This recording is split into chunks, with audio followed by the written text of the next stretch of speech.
bëccëgu aljuma digg naaj wu ne fang dëggal boppam ak tàngaay wu tar moo ne day moo gunge suñu temp tànk yi duñu dugal ci kër gu wute ak kër yu ñu bàyyi suñu ginnaaw.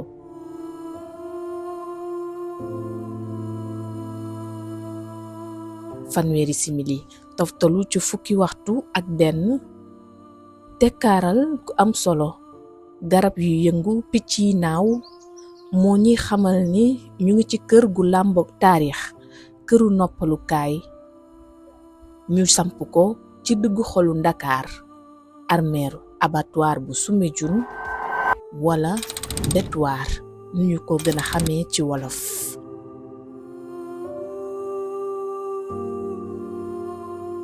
taarixam mi ngi nag remonté ci bés bi ñu ko sampee file. cimetière yi avant ñu koy indi fii di ko fi transféré fële la nekkoon grande mosquée ak diggante mook Malick Sy bi foofu nga gis noonu fële cimetière yi nekkoon boobu penc yi fi nekkoon ñoo ko fa defoon mais bi ñu soxlaa foofu ci la ñu transféré cimetière yi indi ko fii ci booru géej gi en 1911.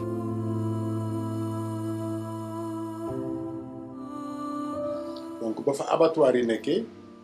lëngoo ak cimetière yi ñu koy wax cimetière des abattoirs maanaam melal la wante du tur bi bërëb boobu itam ci tefesu Ndakaaru am na tefes bu ñuy owee Soumbédioune foofu la ne ñuy wax cimetière Soumbédioune loolu aussi ay melal la wante turu cosaan bi mooy tur boobu ma la wax nga xamante ne sooy déglu taggaate ñoom Yaxara Dem ak ñeneen ñi di nga ko ci dégg ndax fa lay nattee ne mag ña fa la ñuy noppaloo fa la ñu ne.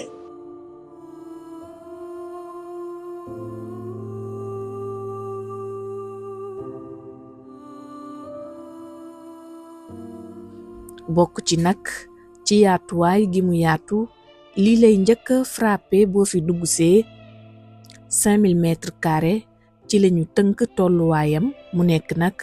titre foncier collectif boo xamante ni lu tollu ci fukki ak benn dignitaire bu collectivité lébu ñoom nag ñoo ko joxe woon ngir képp koo xamante ni faatu nga ci presqu'île du Cap-Vert ñu mën la fee denc. lébu yi ba ñuy dëkk fii boobu république amagul république sénégalaise amagul boobu y avait la république même islamique lébu qui datait de 1790 avec Dial Diop comme premier sëriñ Ndakaaru donc fii suufu lébu la wax naa la ay léboo ko moom wax naa la TF 708 ba TF 722 moom lañ jël boole ko def ko benn TF joxe ko pour cimetière ñu koy wax nag cimetière lébu mais cimetière musulman maanaam lébu lu mu jullit yi ñoo ko moom soo xoolee la république lébu sax dafa tënku si ñeenti pouvoir comme ni ñuy waxee pouvoir exécutif législatif judiciaire les quatre pouvoirs de la république lébu mooy d'abord un c'est Dieu le deuxième c'est le Coran le troisième c'est le prophète le quatrième c'est le grand sëriñ représentant la communauté donc pour wan leen ñoom ils s'identifient carrément à l'islam. ñax yu màgg sëq lool dem bu muur bàmmeel yi di wane jaar-jaaru taw yi mujj waaye terewul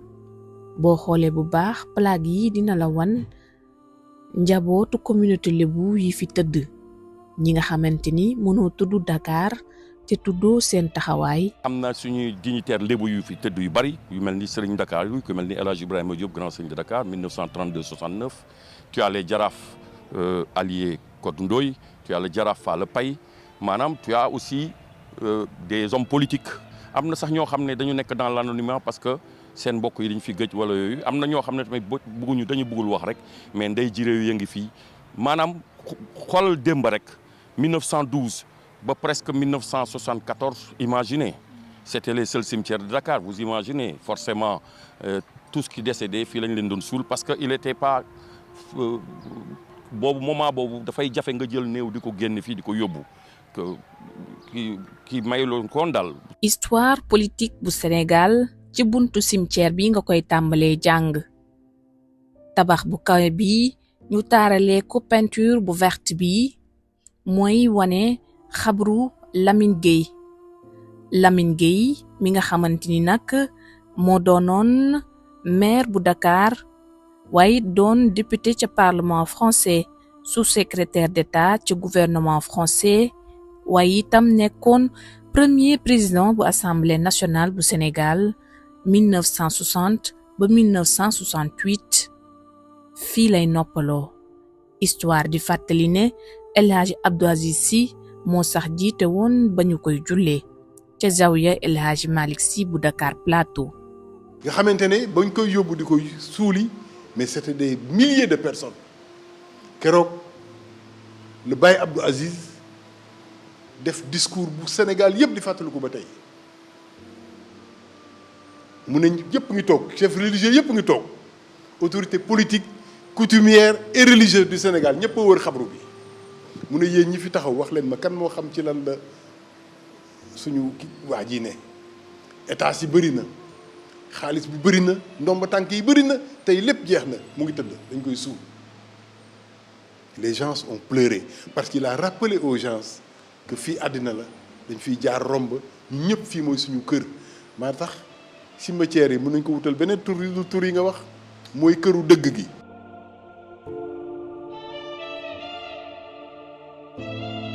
Blaise Diagne, premier député sénégalais et africain ca parlement français fii lañu koy denc boo yegsee ci bunt bi moom ngay njëkk a janool waaye li koy nag distingué ak ñeneen autorité yi ñu denc moom moo di benn mur moom moo ko séparé ak cimetière bi ay laaj jëm ci yàgg sampu ana lan moo waral lu ni mel. Blaise Diagne suñu mbokk la doomu Ndakaaru la waa Gorée la c'est vrai que yaayam sax suma juumul fii la tëdd bon mais c'est que Blaise Diagne dafa doonoon lu mu assumé muy il était du loge maçonnique ñu koy wax amitié du Grand Lorient de France bu Saint-Denis il était presque un maître, un vénérable maître du loge maçonnique et c'est pas pour rien qu'on l'a enterré d'or parce qu'il assumait ce qu'il était man dama foog ne loolu jarul ragal a wax parce que mbokkam yeex ñëpp te loo xam ne histoire bind na ko weddi gis bokk aussi la preuve xanaa doo mën a dinañ dugal fii Jaraaf dugal fi suma maam El Hadji Ibrahima Diop dugal fi ñeneen ñi dugal fi Lamine Gueye bi nga xam ne dëkkul Dakar bàyyi Blaise Diagne bi dëkk Dakar si biti xam nga loolu yanul maanaam et l'essentiel mooy nit moom il faut assumer ce que tu es et je pense que Blaise Diagne a assumé ce qu'il était et puis les Lébou aussi la communauté de Dakar ses parents ont assumé aussi là où ils l'ont mis. Mais le cas de Blaise Diagne, c'est ce qui fait cette exception. C'est pas pour rien ñu def ko si biti. Donc parce que autant il assumait ce qu'il était un vénérable maître et je pense que les populations, les responsables kilifa Dakar yi ils ont assumé leurs responsabilités. waaye it gis-gis yi wuute na ci. am na yoo xam ne nag bu fekkee ne wax yi daf cee wuute da ngay dem di ci gëstu ba xam parce que ñu ngi ciy liggéey ñun pratiquement parce que ñun ñi ngay gis ni yàlla dimbali nañu. ba man ak suma benn grand bu ñuy wax Ibrahima Gueye dem nañu ba créer une association boo xam ne association pour les serviteurs des cimetières des abattoirs tudde nañ ko def nañu kayit yeeg yëpp ñu ngi ci génn na presque donc ñun ñëwuñu pour taxawu leneen wala dara ñun dañuy ñëw rek pour jéem a defaraat xabru yu yàqu yi di ko restaurer di xool aussi ñi nga xam ne seen maama ngi fi te xamuñu leen bu ñu ñëwee ñu leen di dimbali di leen gindi pour mën leen retrouver leur tombe. suñu la yóbbu teg la ci tombu Blaise Diagne wax la Blaise Diagne li mu doonoon le pouvoir qu'il avait de son vivant nekk ministre dans la République française nekk député nekk maire de la ville de Dakar am kattan ba nga xamante ne soo jàngee Cheikh Moussa Ka mu ne bi mu njëkkee gis Blaise Diagne dafa tiit ñu ne ko lu la tiital mu ne c'est la première fois ma gis nit ku ñuul bu ay tubaab di maajal ñu ne pooru Dakar bii la wàcc ñu takkal ko ay galon mu ne ay tubaab rang di ko maajal Moussa Ka ne ko yow Blaise yaa bëri tiitar xam nga loolu bëri tiitar c'est pas parce que tu fais le malin yaa bëri ay titre loolu lay firi yaa bëri ay galon yaay bëri ay reconnaissance yow nit ku ñuul ba ay tubaab taxaw nga ne tël ñëpp jub taxaw di la maajal c'est la première fois parce que ça n'existait pas on était sous l'empire colonial mais mu nettali mu ne àddinaa mën a wor deuxième fois bi mu gis Blaise Diagne dañ ko dugal ci cercueil wàcc ko ci port mu ne àddinaa mën a wor njëkk koo wor mu rus ba dee di sa tiitër. ci wàllum diine fii li fi nekk kawe na donte am nañu ko umpale wax nañ ñu ne lu toll ci 66 ci ay wàlliwu ñu ngi fii tëdd. fii ngay ñëw fekk fi Cheikh Tourad faatu en 1946 nekkoon shérif mauritanien bokk ci confrérie Khadria bokk na ci ñi gën a visiter xabroom fii ci cimetière bi. moo tax bi ñuy menacé cimetière yi am na shérifu Nimzaat yi Chaya Aydara bu Cheikh Mohamed Valel mu ne woon su dee xamu leen kan mooy Cheikh Tourad ba bëgg a toroxal cimetière yi ci façon ba ngeen ko bëgg a toroxalee mooy ñi fi bëggoon def hôtel ñun dañuy ñëw jël ay sandram delloo ko Nimzaat parce que am na ñi nga xamante ne soo toogee ñoom dañ lay wax ñaata wàll yu ñëw fa tëdd. Thierno Mountaga Daha Tall bi mu faatoo en 1957 moom itam fii lañu ko dencoon ginnaaw 30 ans après ñu koy daal di yóbbu ca Louga. waaw dañ ko fi téye ba léegi parce que boo fi ziaree tamit am nga ziar ñoom ñëpp waaw ñëw nañ ko moo nekk Louga ñoom ñëpp famille kii lañu quoi waa kër Cheikh Oumar Foutiyou Tall Omarienne ñoo nekk nii waaw ñoom la kële yaayu Thierno Mountaga Tall.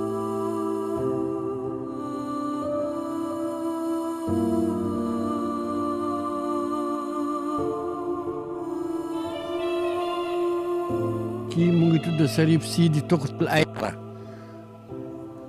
Cherif la waa ci loon la Thierno Seydou Nour moo ko muy faju ba mu gaañu fi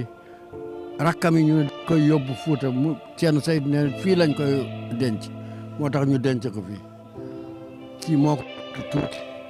yàggul kii topp ci kii nag ñoom ñoo nekk fii Ali Diène ñu ñoo fi nekk jàmm rek ak xewal.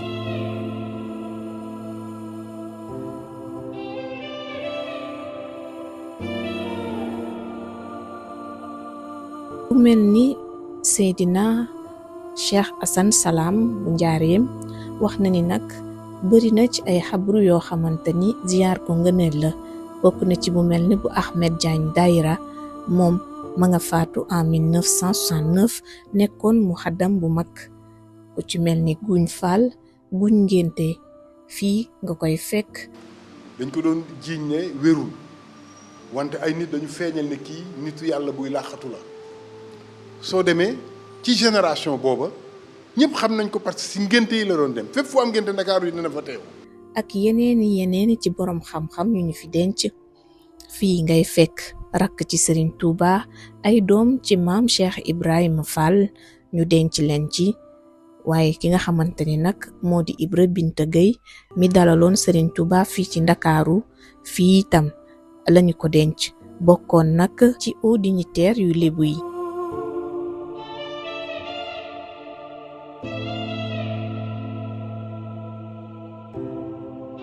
Seydina Assane Salam bu njaareem bari na ci lu mu jàngale ci barab bi tax ba ñu ëpp moo waral ñuy ñëw di ziar si góor yàlla yi fi tëdd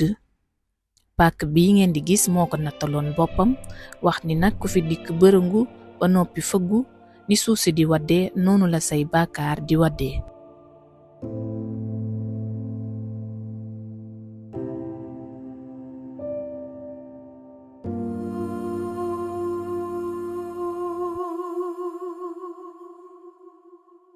fii ngay fekk lu toll ci 201 soldats ya daanu woon ci geeru Algérie bi lii lépp ñoom lanu ko bàyyil Moustapha Lo mi ñu accusé woon ni dafa bëggoon jël bakkanu Léopold Sédar Senghor en 1967 fii lañu ko denc. Omar Blondin Diop mi nga xamante ni itam marqué na histoire u Sénégal mi ngi fii di noppalu. Assane Diouf nekkoon nag plusieurs fois champion France ci wàllum boxe ñu tuddee ko stade Assane Diouf moom itam mi ngi fii tëdd. armeel yi ki ñu fi mujjee denc xamuñu ko ku doon jéema tukki la jaaree ci ndox mi faatu atum 1974 yamoo ko 28 février kii di Thierno Birahim Ndaw doonoon gouverneur bu Dakar à l'époque boori 18h la fësal arrêté bi dakkal lépp luy nit bu ñuy denc ci biir armeel yi nag mujjee nekk patrimoine bu ñu classé waaye xar kanamam wanewul dara lu muy wuyool. war nañ ko toppatoo ñi moom tomb yi war nañu toppatoo seeni xabru ñu ngi koy toppatoo nag parce que am na sax ñu fay fanaan soo demee ci xabru kilifa yu mag yi da ngay gis ne ñu ngi koy toppatoo mel ni démb lañ leen fa denc soo demee ci xabru Cheikh Tourade gis nga ni mu mel soo demee ci xabru Serigne Dakar Ibrahima Diop gis nga ni mu mel soo demee ci xabru Assane Diouf bi ñu tuddee dippee stade Assane Diouf bii woon gis nga ni mu mel donc am famille yi ñu ngi dem di góorgóorlu mais am na tombe yi nga xamante ne c'est laissé à l'abandon dañ ko wërale woon ay xeer yi tasaaroo ci cimetière yi tu as l'impression que c'est des tas de gravats loolu aussi du ñàkk parce que am na ñi nga xamante ne suul nañ leen fa te amatuñ fi famille dañ fi ñëwoon ñu faatu ñu suul leen après seen famille ñibbi nañu seen dëkk ñu abandonné ko mais loolu yëpp ndakaaru muy kilifay ndakaaru suñu lëngoo ak ville de Dakar lëngoo ak état du Sénégal puisque c'est classé patrimoine mais alalu ñëpp la lépp lu ñu ne patrimoine ministère de la culture am na ci wàll lépp lu ñu ne patrimoine te puisque cimetière la ville de Dakar am na ci wàll les communes d'arrondissement yi nga xamante ne ñoo ko abrité am nañ ci wàll parce que alalu ñëpp la. léeg-léeg mu am ñu jéem ñëw di ko nettoyer waaye doole ji dëgg nekk fii ndax ci autorités yi lañ doon xaar ñu jëmmal lii protéger bile barab ndax li muy nettali ci histoire bari na. fii niñ ko fekkee ni sax c'est vrai que nag du lu ñu moom rek ñun rek parce que comme ni ma ko waxee cimetière musulman la te ku si nekk am nga sa mbokk tey foog naa ne ku si nekk yaa ngi ñëw gis nga nit ñaa ngi dugg di génn ñi nga xam ne ñi ngi ñëw di seet seen mbokk yi wax dëgg yàlla ñi si góorgóorlu léegi rek maa ngi seen le président Cheikh Seck ak ñeneen donc pour wàllu alal fii ñi fi tëdd ba si grand sëriñ actuellement Ablaye Diop Matar maama ma ngi fii ak ñeneen ah donc je pense que tey communauté lébu ak sax ñi nga xam ne mooy toute la communauté sénégalaise laa wax muy tous les tarixa parce que ku si nekk am nga sa maam fii donc je pense que tey du problème mu xaalis mais c'est un problème d'organisation parce que les temps ont changé léegi dañu dénk fii ville de Dakar moo ko yor comme ni ñu defaree mairie Yoff je pense que ville de Dakar moo war a ñëw fii assumer responsabilité ne def fi xaalis def liggéeyam xaalis bi ñuy jël di ko def ci sport ñu ngi koy def ci sport ñu ngi koy def ci yeneen domaine pourquoi pas ñëw def ko fii musée man j'ai été le chef de cabinet de tous les maires de la commune depuis Ahmed Diène jusqu'à Pa Momar donc de la Médina donc je connais bien on a parlé du cimetière depuis on voulait en faire un musée et d'ailleurs c'est un musée maintenant qu'est-ce qui pose problème peut-être mooy ñax yi ngeen gis et tu as vu avant-hier gars yi ils ont désherbé les cimetières de Yoff il suffit de désherber ah boo gisee am na cimetière yoo xam ne boo ko xoolee rek xam ne ñu ngi koy toppatoo donc je pense que si toutes les familles venaient wala les bonnes volontés sax ñëw ñuy defar dinañ mën a désherber gérer tout ce qui est le cadre ou l'environnement des cimetières. géej gi jege lool waaye di nettali histoire ndax lu bari teewee na ko vague gi ni muy yëkkati ko noonu lañu gisee dégâts yi nga xamante ni tàmbali na ko def.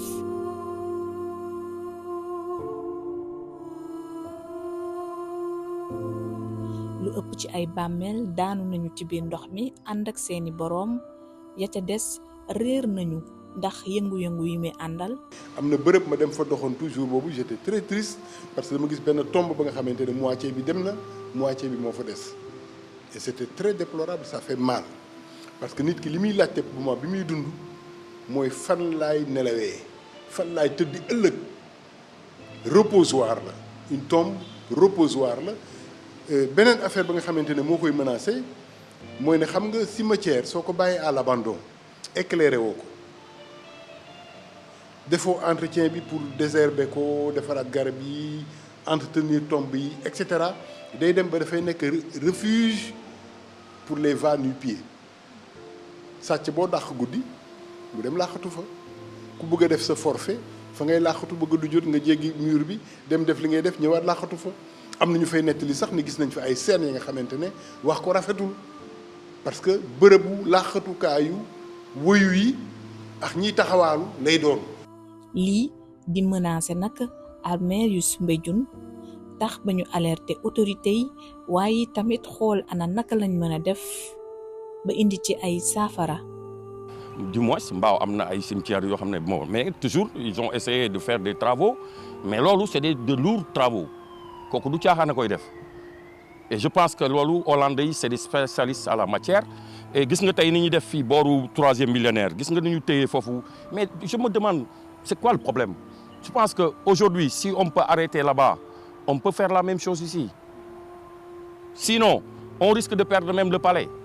parce que c'est pas loin de la côte. Donc je pense qu'aujourd'hui, effectivement, c'est bien que la presse nous saisisse sur la question, et nous devons interpeller la collectivité, la ville de Dakar d'abord, en premier. Presque combien de milliards de budget? Vous soutenez pas mal de trucs, d'initiatives. Mais pourquoi pas ici? Nga xamné ñi ñoo liggéey Dakar. Mais quand même ku né Dakar di nga wax Blaise Diagne di nga wax Serigne Dakar yi di nga wax Lamine Gueye mais yow lolu mëno bayyi ñom fi ñu nek. Si tu laisses ces gens disparaître, comment tu vas travailler pour Dakar? Comment? Noy liggéeyal Dakar. Ki fi sogu ñew tay na yeggali la mu tambali won fele ca Yoff ba paré nak song li dess fi ci Bétoir. Ci naka ci aménager ko ci naka def fa ay allées ci naka toppatoo xabru ya nga xamante ne ñooñu c'est des symboles et c'est des personnalités importantes de cette république et de cette ville. ginnaaw bu ñu leen interpellé plusieurs fois ci lan moo waral nag lanu gis ñu koy def ci yeneen armeel yi nekk ci Dakar defuñu ko ci armeel bile nga xamante ni la mu làmbool ëpp na ñu koy sàgganee mairie bu Dakar nag. am na ay engagement yu ñu jël. premier volet bi mooy ñu sécuriser ko d'abord sécurisation bi mooy mur de clôture yi ñu defaraat ko yëkkati ko embellir ko parce que du mur rek booy jël teg ko nii teg ay moule def da ngay teg sa mur def ci enduit tyrolienne mu rafet wala nga carrelé ko mu rafet def ci fleur comme ni ñu def Yoff soo paree nga dugal ci ay lampadaire solaire wala lampadaire électrique yoo xamante ne guddi gi dina éclairer nga xam ne nit du ñeme dugg fa def loo xamante ne naka sudul noonu nga def fa ay caméra de surveillance comme ni ñu def Yoff comme ni ñu def Saint-Lazare nga xam ne ñun fii la ñuy toog di xam li fa xew yëpp dama leen di nettali benn anecdote rek am na caméra yooyu ñu fa installé jàpp na ay sàcc donc tey jii c'est dissuasif parce que nit bu ñëw di suul maanaam état bi muy nekk yu bëri du ko bàyyi xel yeneen yi aussi mooy fexe ba nga xam ne organiser parking bi organiser aussi nu mu tuddati dem beeg dikk bi ci biir parce que boo defee aller def pavé nga xam ne damay dugg foofu sama tànk du takk ak yooyu yaa ngi dégg mu mën a circuler loo xamante ne du ma ci ab bëri jafe-jafe dinaa ñemee dem cimetière loolu benn la beneen bi aussi mooy devanture yi ñu fexe ba defar ko ba mu rafet ba pare yokk sécurité bi personnel bi waaw ñun fi mu toll nii muy Yoff muy Saint-Lazare brigade corps des volontaires moo yore léegi sécurité bi ñoo fa déployer du personnel yokku donc lu mel noonu soo ko defee ci Soumbédioune def ko ci Baléaire daanaka cimetière yi ñu géré yëpp vraiment dina neex a fréquenter. ginnaaw nag bu mu gisee ni stratégie war nañ koo taxawal ci ñu mën a utiliser waat benn pàcc ci armeel yi de ndax Dakar daanaka fileeki at dootuñu am fu ñu denc seeni néew. Soumbédioune moom laa wax léegi Soumbédioune am na fi ay zone yoo xamante ne war nañ ko woon a mën a ubbiwaat mais loolu noonu yëpp li koy lal mooy ñu waxtaanee ko. woo autorités religieuses yi autorités coutumières yi suñu mbokk lébu yi nga xam ne ñoo ŋànk autorité moralu cimetière yi nekk Dakar waxtaan ak ñoom ñu xool la meilleure solution pour li ma fi wax léegi parce que tamit mënuñu toog di seetaan alors que gis nañ problème mu ngi nekk nii di ñëw ñu toog di seetaan il faut que ñu toog waxtaan xool solution yi nag bëri na. am na des solutions yoo xam ne des solutions légales mais je pense que lépp luñ ciy def aussi il faut que waxtaan bu yaatu lal ko ku xool cimetière Bel-Air par exemple am na ay zones yoo xam ne de ñu fa jenc par exemple ay militaires par exemple français lañ ñoo xam ne ñu ngi dee ci deuxième guerre mondiale bi ñenn ñi sax weesu nañ loolu ñooñu mun nañ waxtaan ak autorités françaises yi par exemple waxtaan ak ñoom xool nañ lañuy organiser seen exhumation delloo leen ci seen dëkk parce que ñoom seen culture maye na loolu. am na aussi des parties yu nga xam ne ay inconnus lañ fa suul ñoo xam ne voilà kenn xamuñu fu ñu jógee mais ay inconnus lañ ñooñu aussi mën nañu waxtaan xool ndax pàcc yooyu ndax mënuñu ko ubbi ñu suul fa parce que def na 50 ans à défaut d'avoir de nouvelles affectations il faut que ñu commencer xalaat def ubbi réflexion ci solution yi ma fi cité léegi. Déjà les cimetières su ñuy wax tijjiwaat je pense que ñoom dañuy wax tijjiwaat pour peut-être pour l'utiliser autrement maanaam di fi suulaat naturellement parce que fii déjà tëjul mais je pense pas du point de vue géographique ni mu situé actuellement situation bi fii ni mu mel ni cimetières yi tëddee ni mu nekkee en plein ville je ne pense pas mais en tout cas loolu même bu ko ville de Dakar bëggoon wala l'État du Sénégal forcément tu vas en discuter avec la communauté lébu te ñoom seen suuf la sax bien gis nga nag loolu moo am solo te di nga budul sax suuf si da nga war a waxtaan ak ñoom parce que ñooy kilifa Ndakaaru yi donc lépp lu jëm si wàllu diine si yooyu da nga si di sox ñoom comme ni ñu koy defee day personnellement je ne partage pas cette idée parce que je pense que fii ça doit servir de mémoire de musée pour ñi fi tëdd parce que sinon après beaucoup de tombes risquent de disparaître parce que da ngay ñëw da ngay suulaat si kaw wala nga defaat yooyu donc ça va causer beaucoup de problèmes. C'est ce qui font partie c'est ce qui ont fait le Sénégal ça c'est rêvé man je pense que ki ma mën a wax mooy je prends l'exemple de l'État du Sénégal tout récemment bi ñu doon aménager fii la corniche bi fi def travaux yi je pense que boobu amoon nañu idée je pense que c'était sous Karim Wade qui était ministre chargé du transport de xawma la nax et cetera foog naa dañu bëggoon jël tuuti ci cimetières yi mais ils ont reçu une opposition et l'opposition ne venait pas seulement sax des Lébou mais de la communauté de la communauté parce que agresser aujourd'hui toucher ces cimetières je dirais c'est toucher tous les tarikhas c'est toucher le Sénégal c'est toucher l'histoire du Sénégal c'est toucher l'histoire de Dakar.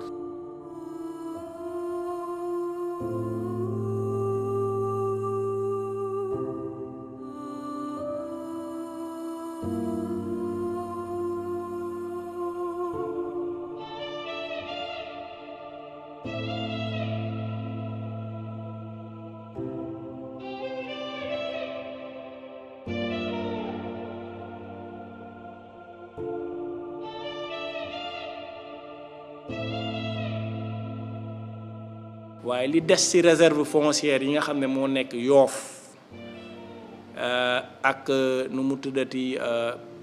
kii Saint-Lazare daanaka néew loo xamante ne mënul maanaam recevoir li nga xam ne moom la ñuy projection yi nga xam ne moom la ñuy def ci Dakar ak population bi fi dëkk donc looloo tax ñu war a ubbi réflexion pour xalaat ci ëllëgu sëg yi responsabilité bi nga xam ne mairie moo ko am ci képp ku faatu ñu organiser la inhumation maanaam mën la suul loolu ci responsabilité wu mairie Dakar la nekk dañuy fexe ba nga xam ne képp ku nga xamante ne Dakar lay yeewu bu yàlla dogalee mu génn àddina du am njàqare ci ñu jenc ko ci biir Dakar. waxtaan yu xóot war a gunge bëgg-bëgg yooyu autorité yi am ak waa communauté lébu boobu nga xamante ni en 1974 ci waxtaan bu ñu amaloon ak gouverneur ñoo d'accordoon ci ñu tëj armeeru Soumbédioune ndax fees gu mu fees ci lañu ubbee armeeru Yoff yi nga xamante ni nag tàmbali naa fees loolu moom itamit ndax réservation yi ñu fay gis ci yenn ci ay pàcc ci suuf si tax nag ba gaaw feesam gane si laata at yi nga xamante ni moom lañu ko àppaloon